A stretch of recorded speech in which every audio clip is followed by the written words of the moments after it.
Hey guys, Infidel1258. So I just did a video talking about what if Blizzard bought Splinterlands, and some of you actually really enjoyed the conversation, and you know that it was just a comment on my Twitter where somebody was like, what if this happened? Not, hey, this is happening.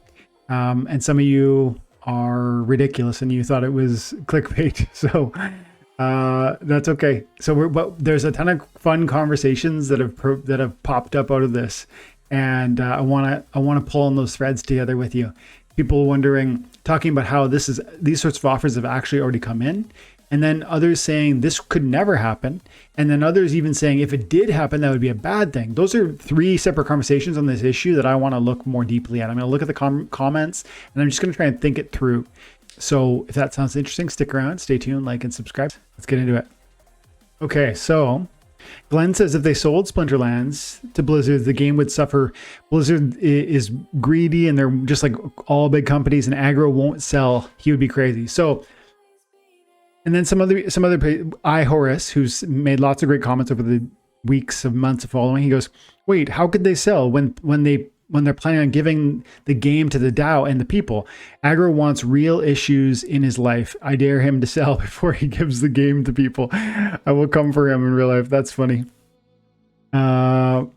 So there's people, like, to me, this is reflective of the fact that probably Glenn and maybe iHorse hadn't yet fully listened to the video. Because in the video, I talk about how it's not happening, and it won't happen because something like Blizzard doesn't even understand what NFT technology is yet.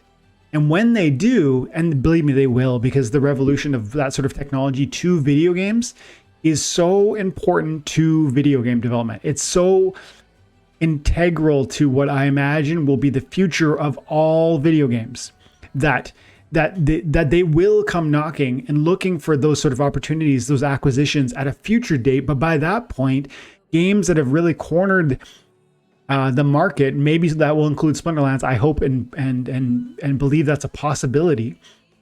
They won't need they won't need Blizzard money.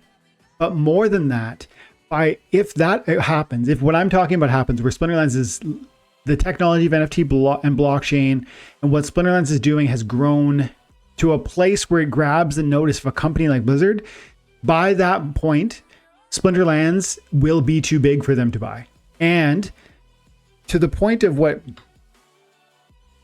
Glenn is speaking to, like, aggro would be crazy to sell, and what iHorse is saying, how could they sell? They're giving it to the DAO.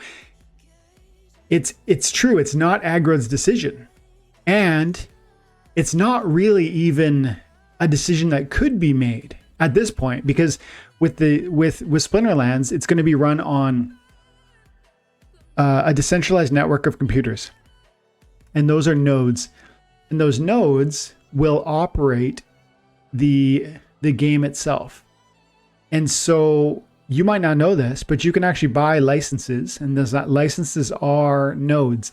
They are validator nodes, and players will have the opportunity to operate the nodes, which will process the transactions for the game.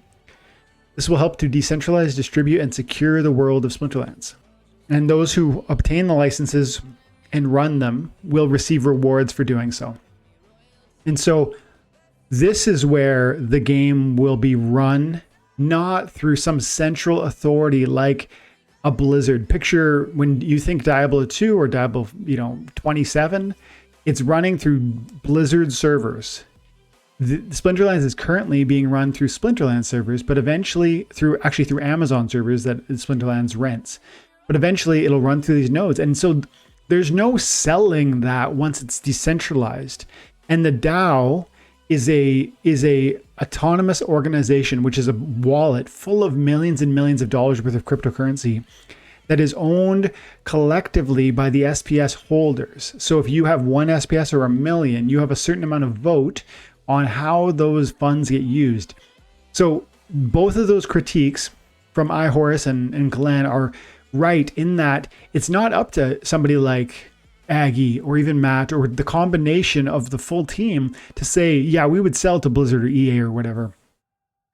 It's really important to understand that, because that's one of the, when I talk about the blockchain revolution and NFT representing a revolution to video game technology, this is built into that conversation. The idea that the governance of the game is decentralized is part of the secret sauce for why something like Splinterlands is so potentially profitable. The fact that they can mint NFTs and give them to you for your time and attention is something that any game is going to want, because it attracts a certain economy designed attention, like a gamer that is enjoying the pursuit of economic reward, and simultaneously a different gamer who just likes gaming, and maybe the mingling of those two, as opposed to just a guy who likes video games. So you get these other dimensions of the game that will attract newer and different audiences. And so I think that's why Splinterlands is so interesting and exciting, and that's why other games are going to want to do it. But Splinterlands itself will not be quote unquote for sale in this way. But this was the original question. What if they were being bought out?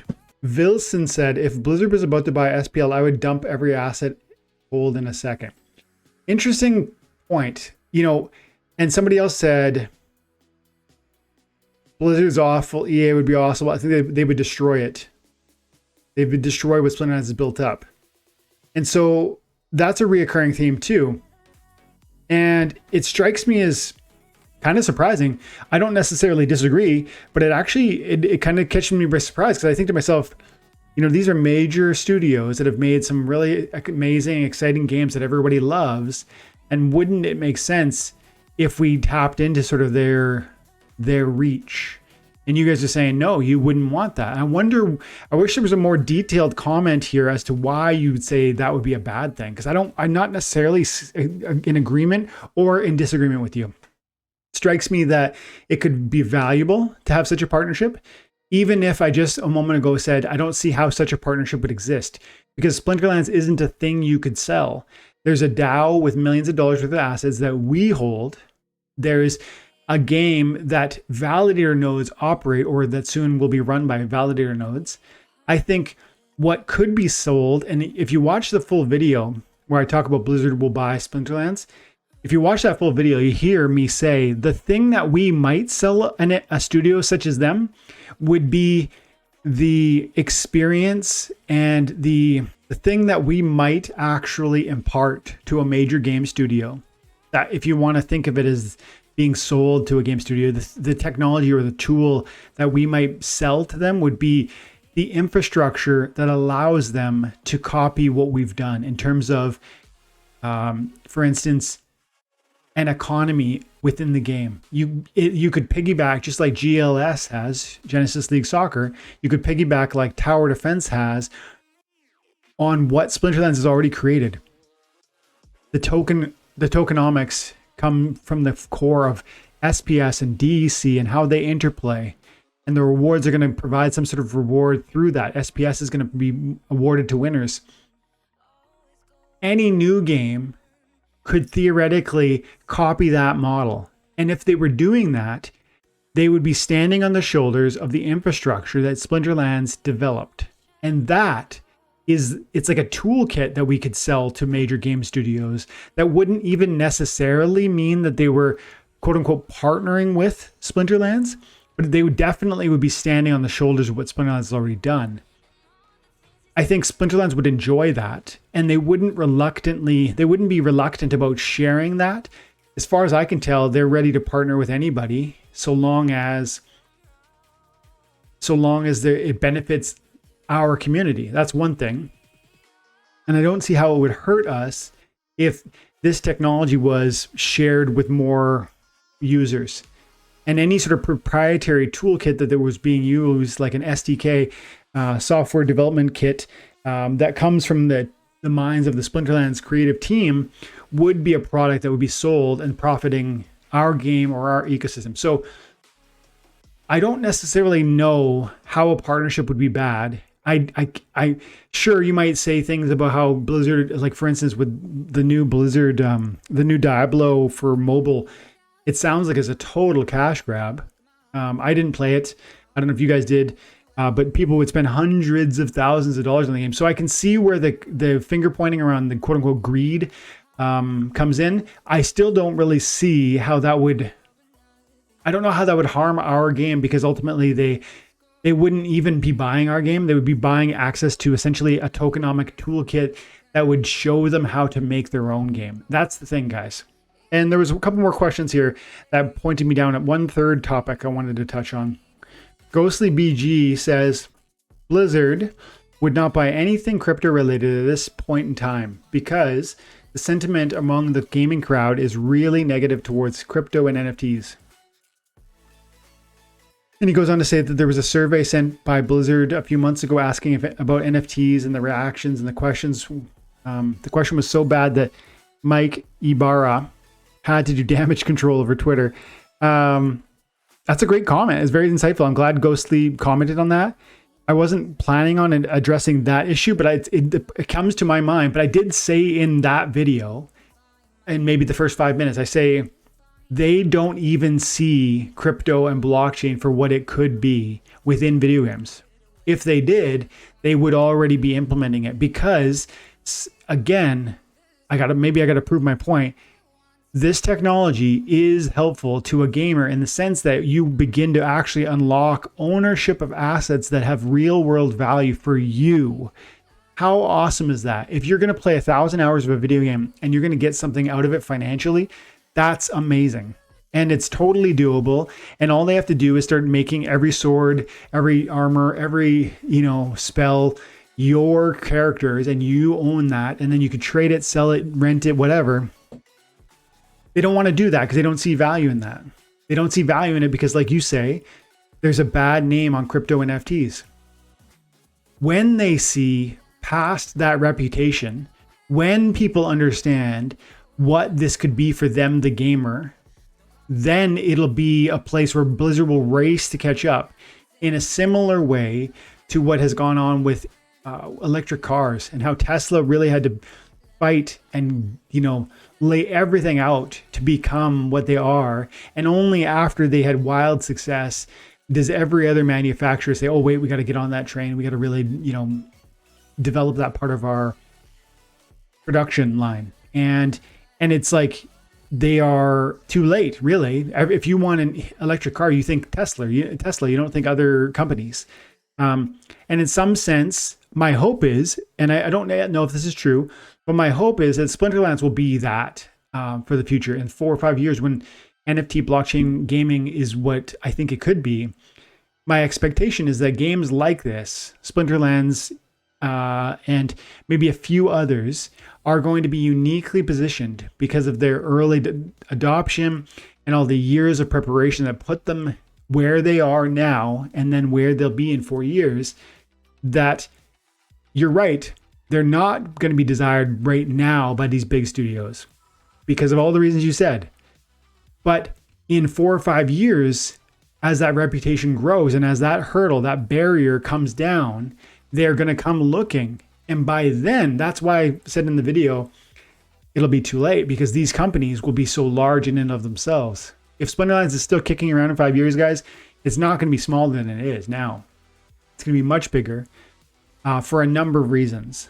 And so I agree with him, but I think that's their problem, not ours. That's indicative of their limited vision, not the limited opportunity within blockchain-based video games. And a couple of people thought it was just clickbait. So Mike says there's nothing in Discord saying Blizzard's going to buy Splinterlands. Just a heads up for anyone who is about to view this clickbait trash. Mike, you're funny, dude. And God bless you, brother. Yeah. Oh, and this was the last comment I wanted to address. Qsplosion says, it's been a while now, but they said in a town hall once that they had gotten buyout offers for millions from large gaming companies already, but they have no interest in selling. No real details. Lots has changed since then also, so who knows? And this is the last comment I wanted to talk on. It's like, first of all, we talked about how they couldn't sell it if they wanted to because of the decentralized nature of the DAO, of the validator nodes. We talked about how the buyers that could buy don't want to because of a misunderstanding and the barriers or the hurdles of their own imagination about what this is, about what NFT technology is and what it actually offers to video games in general. They don't see the potential. And so they're not even interested. And lastly, those that are interested have made efforts, and our developers are so keen on the idea of having decentralized technology and making something blockchain based where other people can earn by playing through rewarding time and attention, that the idealism in their minds and hearts around creating that project will and have already prevented such a sale from ever happening. And so it feels as though Splinterlands is running through the perfect storm of it will never be sold because they don't want to sell it. The potential buyers that are out there don't fully understand what they're even looking at. And the decentralized nature of what's been created is already out of the box. And so it's a fun conversation. And I'm sorry for those of you who thought it was just clickbait. It was a legitimate conversation provoked from a viewer comment on my Twitter. I think those people who figure it was clickbait didn't really even listen. And so, I guess if you're interested in listening in this sort of topic, I'd love to see more from you in the comments below about what you think. Is it actually even possible that this thing be sold? Because I really don't think so. Not in the short term and not in the long term for the reasons I outlined. But I'd love to understand what your thoughts are on it. And guys, I'm going to be away for a few days. So you'll be seeing more live things from me while I'm at Splinterfest. But I won't necessarily be live. I don't know. I'm not sure if I'm going to be live because I just don't know what the technological barriers are. I don't know what the internet connectivity is going to be like. So we'll see. But thank you for your time and attention. I hope you have an amazing day. And I'll be sending some videos to you very shortly from Vegas. Have an amazing day. God bless.